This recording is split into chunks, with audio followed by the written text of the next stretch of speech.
New this morning, one man is in custody suspected of punching a female flight attendant in the face during an American Airlines flight from New York to California. The FAA says it was all over a dispute about wearing a face mask. The pilot had to make an emergency landing in Denver, where the suspect was then taken out of his first-class seat by police. The flight attendant had a broken nose and had to be rushed to the Denver hospital. What was supposed to then be a nonstop flight to Orange County was delayed in Denver for more than an hour as the airline scrambled to find a new crew member to work the rest of that flight. Also new this morning, a North Dakota state legislator was barred from boarding a flight at the Minot Airport following an incident with a TSA agent. Republican Representative Jeff Hoverson of Minot says he and his wife were planning to travel on Monday for their anniversary. He says a TSA agent who was giving him a pat-down put his hand in the front pocket of Hoverson's hoodie, and then Hoverson moved the agent's hand. Hoverson says the agent did say in advance he was going to do it, but he says he didn't ask permission. The TSA says the pat-down was initiated when the passenger set off an alarm in the screening machine. The agency says the passenger objected but eventually complied with that pat-down, but the airline then made the decision to deny boarding. Hoverson says he thinks all parties overreacted, including himself. A girl is seriously hurt after the car that she was riding in rolled in Jamestown. Police say the teenage boy who was driving lost control on a gravel road yesterday morning in southwest Jamestown, causing that rollover. They say the passenger was then thrown from the vehicle as it rolled. She was airlifted to a Rochester, Minnesota hospital. No word, though, on her current condition. The driver was not seriously hurt. Minnesota Governor Tim Walz is heading to Brainerd this morning to continue his pitch for local jobs and projects. The visit is part of the governor's statewide tour to hear from Minnesotans and visit projects that he is considering including in his bonding proposal for the upcoming legislative session. The governor launched that plan yesterday, joined by several Minnesota business leaders.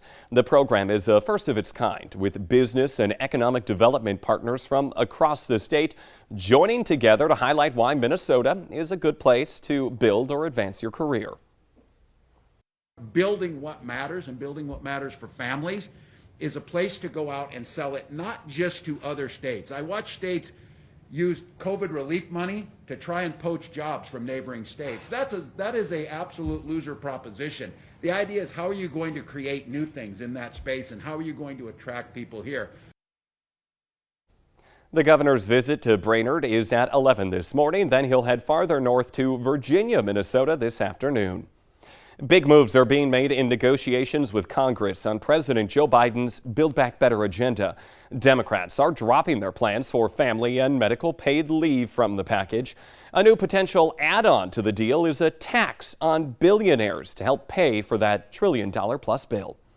It is now 6:55 on this Thursday morning. We're blowing the foghorn. It's a dense fog advisory out there this morning, Lisa. Yeah, you know, it's for a very small portion of the valley, but a lot of us are experiencing fog here to start off the day today. So first of all, this dense fog advisory, it's in effect until 9 o'clock this morning, and it's just this one line of counties right along the Red River in Minnesota that are included in this. But as we take a look at our visibility reports, you'll see that it's beyond that area where we do have some areas of dense fog. Fergus Falls, visibility report of about a quarter mile there. Oh, actually we just dropped down just as I was speaking, down to 0. So update for you, it's worsened in Fergus Falls. And then in Elbow Lake, we're looking at a quarter mile visibility too. So along that I-94 corridor, we're having some trouble. I'm also seeing, it looks like, some issues over in the Barnesville area too. So visibility is going to be a problem for you along the Red River and east here this morning. Heading up to the Northern Valley, there are other places reporting some dense fog. Hallock is at a quarter mile visibility, and then Crookston and Thief River Falls checking in at about a half mile. It is better out to the west where we've had drier air taking over.